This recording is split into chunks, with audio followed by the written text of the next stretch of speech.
menika tawarnanira minangka beganing tondo negaring genggahe kuwadi dosa purwa. Eka marang sawiji adinuwih dosa 10 purwa marang wiwitan edya dining garba kita Halo sahabat pendidikan, kembali lagi dengan saya Heribet akan membagikan konsep penilaian pembelajaran. Izinkan saya sedikit membagikan apa itu konsep penilaian pembelajaran. Pada penilaian sangatlah penting dalam sebuah pendidikan. Sebelum itu kita bahas apa itu pengertian penilaian. Yusuf Baruta, penilaian atau asesmen adalah serangkaian kegiatan yang meliputi pengumpulan data, analisis data, hingga interpretasi data yang bertujuan untuk mengetahui tingkat pemahaman dan kinerja siswa selama proses pembelajaran. Menurut Mariyati Teluma menyampaikan bahwa asesmen dapat diartikan sebagai upaya penarikan kesimpulan tentang perkembangan atau hasil belajar peserta didik dari sekumpulan data yang telah diperoleh melalui pengukuran baik berupa tes maupun non-tes tentang suatu program pembelajaran. Sedangkan Rina Febriana menyampaikan fokus penilaian pendidikan adalah keberhasilan belajar peserta didik dalam mencapai standar kompetensi yang ditentukan. Dalam penilaian mempunyai tujuan. Menurut Kadek Ayu Astiti menyampaikan bahwa tujuan penilaian yang pertama menilai proses pembelajaran untuk mengetahui efektivitas pembelajaran yang telah dilakukan.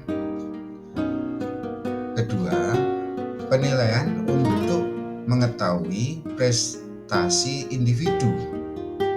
Guru dapat mengetahui sejauh mana siswa mampu menerima materi pembelajaran.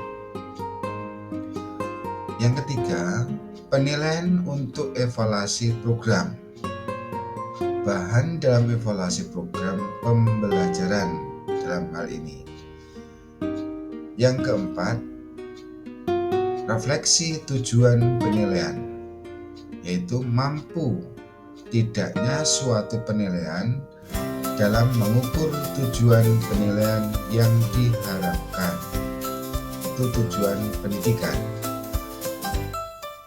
Melihat jenis-jenis penilaian pembelajaran ada beberapa hal. Saya menyampaikan menurut Suharismi Arikunto. Yang pertama, beliau mengatakan bahwa penilaian formatif itu jenis yang pertama. Hal ini dilakukan selama proses pembelajaran seperti dengan cara kuis, tugas harian. Kemudian jenis yang kedua, penilaian sumatif, dilaksanakan di akhir unit pembelajaran atau biasanya ujian semester disebutkan. Kemudian jenis yang ketiga, penilaian diagnostis, yaitu dilaksanakan sebelum pembelajaran untuk mengidentifikasi kebutuhan siswa.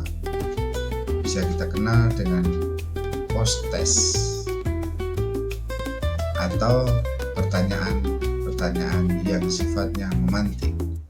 Kemudian yang keempat, penilaian autentik, yaitu mengukur keterampilan dalam situasi nyata. Contoh proyek portofolio. Kemudian yang kelima jenisnya yaitu penilaian berbasis kinerja, di mana menguji kemampuan siswa dalam melakukan tugas tertentu. Contoh, mengadakan presentasi, eksperimen, atau simulasi. Itu beberapa jenis menurut Suharsini dalam jenis-jenis penilaian pembelajaran. Sedangkan dari uraian yang singkat tadi, saya menyimpulkan bahwa penilaian merupakan komponen penting dalam pendidikan yang membantu mengukur dan meningkatkan hasil belajar siswa. Dengan memahami pengertian, tujuan, dan jenis-jenis penilaian, pendidik dapat menerapkan strategi yang lebih efektif guna meningkatkan pengalaman belajar siswa secara menyeluruh sehingga kesemuanya dapat dimanfaatkan oleh siswa itu sendiri untuk lebih memperdalam materi yang disampaikan oleh Bapak Ibu guru pendidik semuanya. Sahabat semuanya, saya mengambil materi ini dari beberapa daftar pustaka tersebut. Silahkan pelajari dan mari kita senantiasa belajar dan belajar untuk bersama-sama meningkatkan pendidikan di Indonesia ini. Salam